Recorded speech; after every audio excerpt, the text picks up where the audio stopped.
Saudara yang kekasih, bila saudara melihat latar belakang pada slide pertama saya ini, saudara melihat air yang mengalir. Ya saudara, saudara suka kalau melihat air yang mengalir? Suka ya? Bukan air yang bergejolak semacam tsunami atau gelombang yang pasang. Tidak, air yang mengalir yang tenang. Saudara, itu akan memberikan keteduhan, ketenangan kepada siapa yang melihatnya. Air yang mengalir ini adalah bayangan daripada kuasa cinta kasih dari Tuhan. Bayangan daripada kekuatan Tuhan yang dahsyat. Air yang mengalir ini adalah bayangan dari pekerjaan Roh Kudus yang menyucikan semua dosa-dosa di dalam hidup kita. Saudara, air yang mengalir ini menunjukkan kepada karunia dari tempat yang tinggi. Semua air berasal, bersumber dari pegunungan, dari gunung yang tinggi. Saudara, menuju dia bisa mengalir bukan karena dia datar, tapi karena dia menurun dari tempat yang tinggi, dataran yang tinggi, pegunungan katakan, sampai pada dataran yang rendah, sampai ke pantai, dan kemudian semua sungai bermuara pada lautan. Saudara yang kekasih, di sini kita melihat bahwa air yang mengalir, yang akan saya sampaikan ini seperti lagu kita pada bait yang pada kalimat yang terakhir, bagai air yang mengalir tiada henti. Saudara, kasih daripada Tuhan Yesus, dia akan selalu mengalir dalam hidup kita, sehingga dia tidak akan berhenti sampai apa yang dia inginkan terjadi, sampai saudara mengalami kemenangan. Saudara, kegersangan kita hadapi hampir 2 tahun. Saudara, di beberapa negara yang lain, di Asia, di Eropa, Amerika, saudara, mereka sudah mengakui adanya COVID-19 lebih dulu dari kita. Mereka sudah 2 tahun. Saudara, ini satu masa yang gersang. Kalau saya dan saudara mengetahui akan keadaan dan kita menyadarinya, bahwa manusia tidak berhasil. Katakan, manusia tidak berhasil untuk menyelesaikan dan menghentikan COVID-19. Apalagi yang lain. Saudara, di akhir zaman segala macam malapetaka dan mara bahaya akan terjadi. Dan ini menurut saya baru bagian tahap-tahap awal dari siksaan yang akan menimpa di dunia. Saudara, dan ini bukan legenda, ini bukan mitos, ini bukan dongeng. Ini adalah sesuatu yang nyata. Dulu orang berkata bahwa COVID-19 adalah satu rekayasa supaya pabrik obat-obatan boleh berhasil dan bangkit dari keterpurukan mereka. Mereka membuat vaksin, mereka membuat virus, mereka membuat bakteri, dan mereka membuat obatnya juga. Saudara, dan segala macam cerita konspirasi yang lain. Saudara yang kekasih, tetapi sesungguhnya di balik semuanya ini adalah real, nyata. Dan ini adalah salah satu hukuman Allah bagi dunia. Itu sebab saudara dan saya harus sadar, bila kita tidak menerima aliran air yang tiada pernah berhenti di dalam hidup saya dan hidup Anda, maka hidup kita akan terkena gersang ini. Hidup kita akan penuh dengan segala macam kekeringan. Dan itu berarti kita masih hidup, tetapi kita hidup di dalam penderitaan-penderitaan kita. Tengok sekali lagi, air yang mengalir dari tempat yang tinggi, dia harus masuk dalam hati saudara. Dia harus menguasai kehidupan kita semua, tua, muda, laki dan wanita. Saat ini adalah saat di mana hati kita terbuka untuk menerima air itu mengalir dalam hidup kita. Sehingga dengan demikian kita akan pulang sebentar. Dan kuasa daripada Roh Allah yang luar biasa akan menguasai hidup kita. Hidup ini menjadi segar, bugar. Dan hidup ini akan menjadi subur, penuh dengan berkat dari Tuhan. Dan semua katakan, dan tidak ada yang mustahil bagi saya. Amin. Haleluya. Bagai air mengalir. Saudara, bagai air mengalir. tiada henti. Saya menghentikan, bisa berhenti pada saya. Saudara izinkan terus mengalir, terus kepada saudara. Saya tidak mau berhenti pada saya. Saudara. Jadi bagaimana air ini kita izinkan untuk mengalir terus dalam kehidupan kita. Kebahagiaan, sukacita, pembersihan dari dosa-dosa. Saudara, pimpinan Roh Kudus dan pengurapannya. Kita harus tahu bagai air mengalir tiada henti. Mari katakan, bagai air mengalir tiada henti. Bagai air mengalir, tangan saudara, bagai air mengalir tiada henti masuk di dalam hidup saya. Dia selalu mengairi saya. Saya akan mengizinkan air itu tidak berhenti, terus masuk dan mengairi saya dalam nama Yesus. Amin. Air itu adalah kuasa firman. Air itu adalah urapan Roh Kudus. Air itu adalah perjamuan kudus. Tubuh dan darah Yesus yang akan kita makan dan minum bersama. Dia harus terus ada. Dia tidak boleh berhenti. Kalau saya dan saudara setuju demikian, maka sebentar kalau kita pulang, air itu terus menguasai hidup kita. Sehingga segala macam air duniawi yang akan menenggelamkan saya dan Anda tidak berhasil di dalam usaha mereka. Karena kita mempunyai air kehidupan. Angkat dua tangan saudara. Terima kasih Tuhan Yesus. Engkaulah sumber air kehidupan. Mengalirlah, masuklah di dalam hidup hamba, supaya air dari sorga ini membersihkan hamba, menyegarkan hamba, memberi tenaga dan kuasa di dalam hidup hamba. Ucapkan terima kasih kepadanya. Terima kasih Bapa, terima kasih Yesus, terima kasih Roh Kudus. Hanya di dalam nama Tuhan Yesus Kristus, Juru Selamat dalam penebus kami, dan kita semua mengaminkan. Amin. Haleluya. Saudara yang kekasih, air itu datang dari takhta hadirat Allah. Katakan, air kehidupan bersumber dari takhta hadirat Allah. Melalui Roh Kudus dan firman masuk dalam hidup saya. Saudara, itulah cara, itulah prosedur, itulah urutannya dari Dia. Saudara, orang mencoba untuk mencari substitusi penggantinya ataupun cadangannya. Tetapi saya beritahu, orang akan gagal dan tidak berhasil. Sebab air ini tidak ada di dunia. Air ini berasal dari sorga. Apa yang akan saya sampaikan berikut adalah air yang dari sorga, yang akan mengaliri semua kehidupan kita. Supaya apa? Supaya kita mengalami sesuatu perubahan yang dahsyat. Sebagaimana kita ketahui secara fisiologis, secara biologis, saudara, tubuh kita terdiri dari 72% air. Saudara, bayangkan kalau kita tidak minum satu hari. Bayangkan kalau kita kehausan.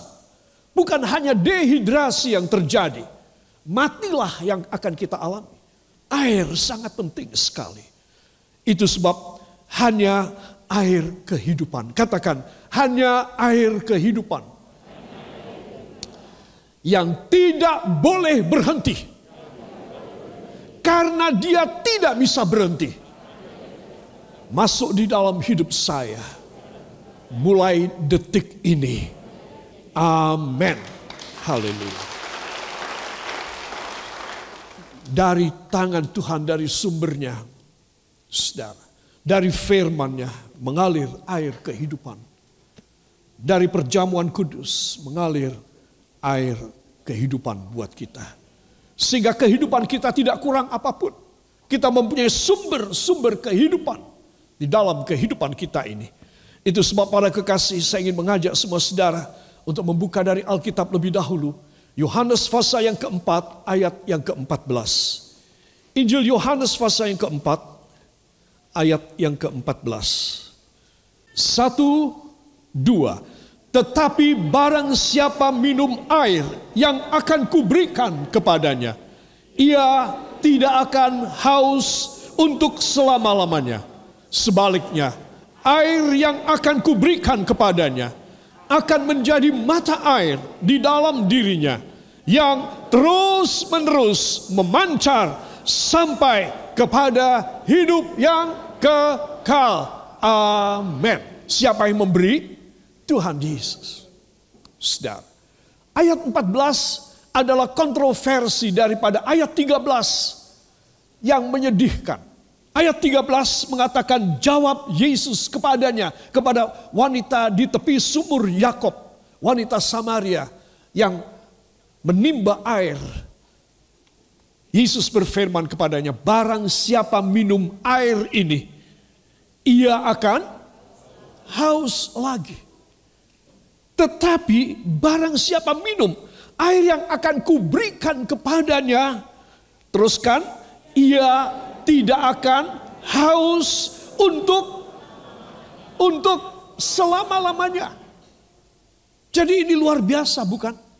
Kalau kita membandingkan dengan air-air kesenangan dunia, air juga berarti, saudara, aliran mode, aliran kebudayaan, aliran iptek, aliran segala sesuatu dari dunia ini.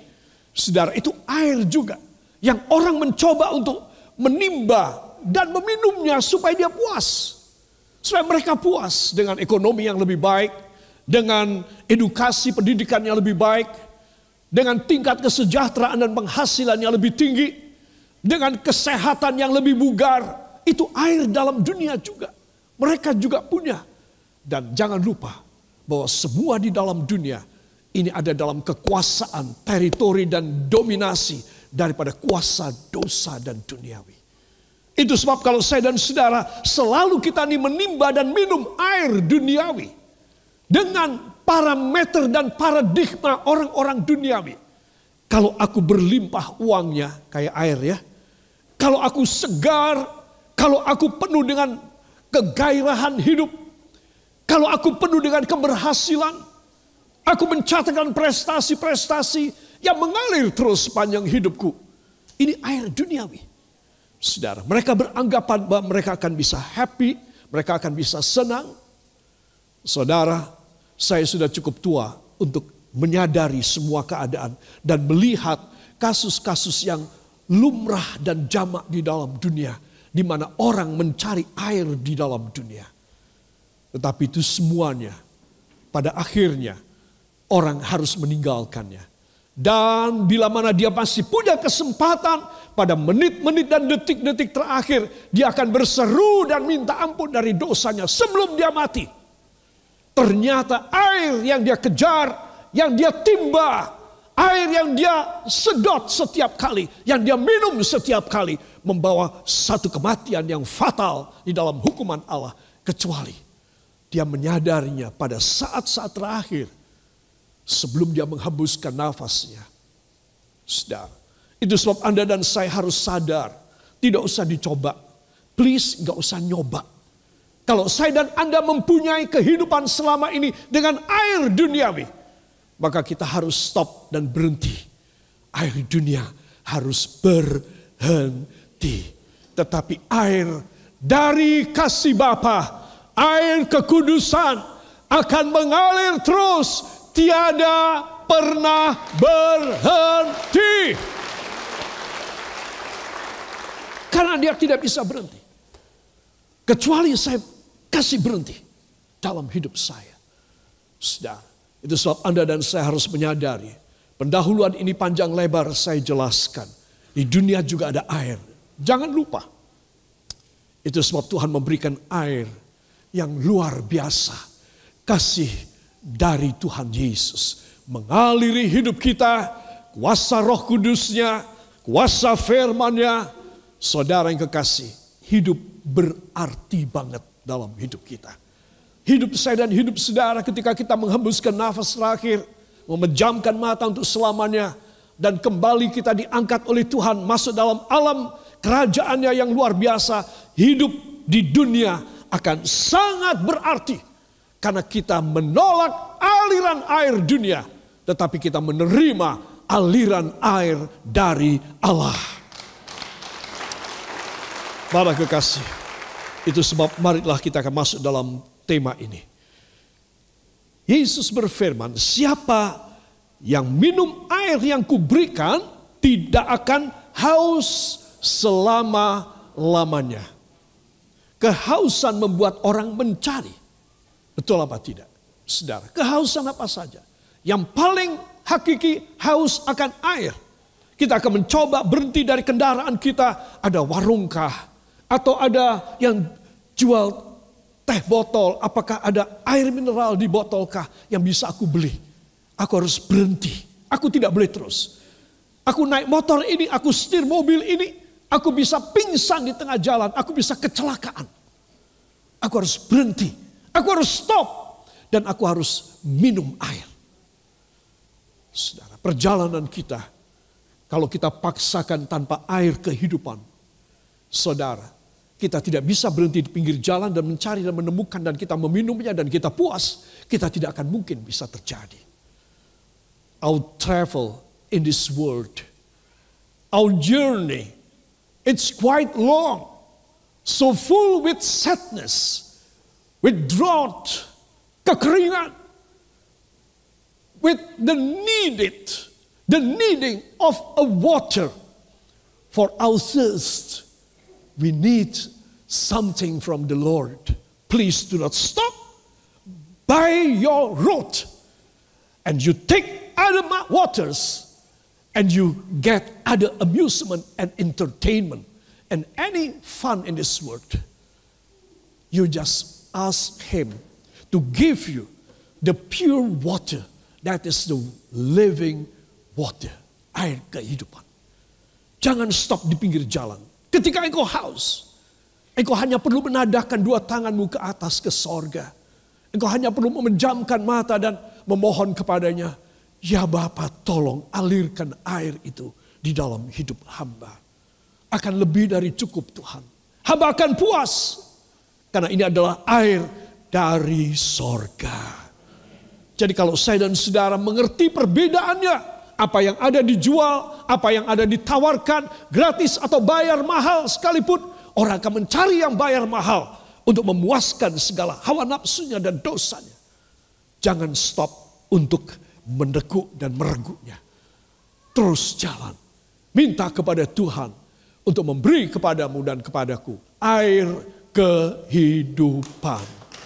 Haleluya. Fakta kedua dari firman tadi yang kita baca. Air yang aku beri kan menjadi mata air di dalam dirimu sampai masuk hidup yang kekal. Jadi hal pertama yang Yesus ajarkan dalam ayat yang pendek ini. Siapa minum air yang kuberikan kepadanya, dia tidak akan haus untuk satu dasawarsa selama-lamanya. Pelajaran yang kedua, dan air yang aku beri akan menjadi, wah, air apa ini? Air aku minum dari dia, dari Tuhan Yesus. Lantas dari dalamku akan menjadi mata air. Sampai pada hidup yang kekal. Air apa ini? Ini bukan sembarang air. Saudara melihat dari perkataan Tuhan yang singkat ini. Ada makna yang begitu dalam. Yang menyangkut kehidupan seluruh dunia. Seluruh dunia membutuhkan air. Saudara. Bagaimana teknologi perairan sekarang sudah begitu maju.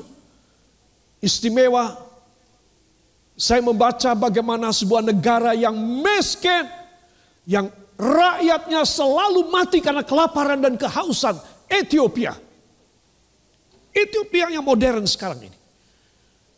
Di dalam keadaan yang begitu drought, dalam keadaan yang begitu gersang. Tetapi ketika dia minta bantuan teknologi Israel, dan Israel mengirimkan ahli-ahlinya dan peralatannya, Ethiopia sekarang menjadi produsen dan pengekspor buah-buahan sayur mayur yang luar biasa di dunia. Semua kegersangannya dirubah menjadi makmur, menjadi subur, luar biasa. Semua orang, semua negara, semua kepala negara sekarang iri kepada pertanian dan peternakan di Ethiopia. Kenapa? Ada orang, ada teknologi yang mengubah nasib kering. Tanahnya meletek semua, tanahnya itu pecah-pecah semua. Bagaimana mau ditanami? Saudara, mereka bukan daerah di mana banyak hujan turun. Mereka adalah sangat tropis, saudara, di Afrika. Jadi saudara tahu kalau tidak oleh karena sesuatu tangan yang istimewa, satu rekayasa, mereka tetap akan mati semuanya. Saudara, itu sebab mereka minta bantuan. Satu negara yang sudah berhasil untuk membantu mereka. Dan terjadi. Ini bukan satu dongeng. Ini bukan satu hoax. It's a reality. Itu sebab Anda dan saya harus minta kepada Tuhan Yesus. Para kekasih, mari kita akan tengok di sini. Saudara melihat dari firman-lah, ya, segala perjanjian kelimpahan air sorgawi akan turun. Saya tertarik dengan ayat ini dalam bahasa Jawa. Saudara, saya memetik dari Alkitab bahasa Jawa tahun 1994. Terjemahan 94. Saudara, mari kita akan membacanya. Saudara yang bisa bahasa Jawa, membaca bersama saya. Ya, Yohanan bab kaping sekawan ayat kaping sekawan welas. Setunggal kali. Nanging wong sing ngombe banyu sing dak wenehake selawase ora bakal ngelak. Awet banyu sing dak wenehake kuwi bakal dadi sumber sing mili terus lan dadekake wong mau lestari urip ing selawase. Amin. Wow. Jelas sekali ya saudara ya. Saya yang tidak begitu bisa bahasa Jawa, saya membaca ini kok seneng sekali saya. Nanging wong sing ngombe banyu sing dak wenehake selawase ora bakal. Coba, selawase ora bakal ngelak. Coba, saudara. Ini jelas sekali. Kenapa? Awet banyu sing dak wenehake kuwi bakal dadi sumber sing mili terus, sumber yang terus bersumber, terus. Lan dadekake wong mau lestari urip ing selawase. Saudara, itu artinya kesenangan, kebahagiaan, keberhasilan, pertumbuhan, kejayaan, itu termasuk dalam lestari. Kelanggengan, saudara. Tuhan ingin memberi kepada Anda dan kepada saya sumber sing mili terus. Ayo angkat tangan saudara. Terima kasih Tuhan. Hamba pegang janji ini. Bahwa Engkau mulai detik ini akan memberi kepada hamba sumber sing mili terus. Yang tidak pernah berhenti. Sampai kekal. Sampai hamba dijayakan. Sampai masuk sorga. Amin. Haleluya. Hebat ya. Ayat ini luar biasa. Jadi saudara mesti sadar. Selawase ora bakal ngelak. Nanging wong sing ngombe banyu sing dak wenehake. Semua orang yang akan minum air yang aku beri kepadanya, selawase ora bakal ngelak. Ayat 13, bakal ngelak kue. Kamu akan selalu haus. selama-lamanya haus. Tapi ayat 14, selawase ora bakal ngelak. Para kekasih, perhatikan, itu sebab Anda dan saya kita harus mohon kepada Bapa. Katakan, saya mohon kepada Bapa, mujizat air kehidupan melalui Yesus Kristus akan saya terima. Beri tepuk tangan bagi dia. Haleluya. Para kekasih, mohon dibuka pada Alkitab saudara dari 1 Korintus pasal yang ke-10. Ayat yang ketiga dan ayat yang keempat, saya undang kita bangkit berdiri sejenak dan kita akan membacanya. 1 Korintus 10, ayat 3 dan ayat yang keempat. 1, 2. Mereka semua makan makanan rohani yang sama. Dan mereka semua minum minuman rohani yang sama. Sebab mereka minum dari batu karang rohani yang mengikuti mereka. Dan batu karang itu ialah Kristus. Amin. Terima kasih. Tuhan memberkati. Silakan duduk kembali. Para kekasih, dan mereka semua makan makanan rohani yang sama. Saudara, apa makanan rohani yang sama? Mana? Roti dari sorga. Dan mereka semua minum minuman rohani yang sama. Apa minuman rohani yang sama? Air yang keluar dari batu karang. Katakan, air yang keluar dari batu karang. Yang menghidupi bangsa Israel ketika mereka berjalan di padang pasir 40 tahun. Sanggup pabrik mineral air minum menyediakan bagi 2,5 juta orang selama 40 tahun untuk menjamin mereka bisa minum. Tetapi mereka membawa batu karang. Sebongkah batu karang yang berat. Yang diusung oleh 4 orang pemuda. Kemana saja mereka berjalan atas pimpinan Tuhan di padang pasir. Ini batu karang gak boleh lupa. Ya, jangan bilang, wah ini drumnya. Ya, ini tankinya. Saudara, saya kasih tahu. Ini adalah pabriknya dari sorga. Ya saudara. Nah, dari 2 ayat ini, dan mereka semua minum minuman rohani yang sama. Saudara, sebab mereka minum dari batu karang rohani yang mengikuti mereka. Dan batu karang itu ialah Kristus. Hebat sekali. Kita sekarang mengikut Kristus. Dia ada di dalam kita. Semua katakan, sehingga, seharusnya, selayaknya air mengalir terus di dalam hidup saya. Selama saya memiliki Kristus menyatu dengan saya melalui firman, melalui perjamuan kudus. Yang percaya beri tepuk tangan bagi dia. Haleluya.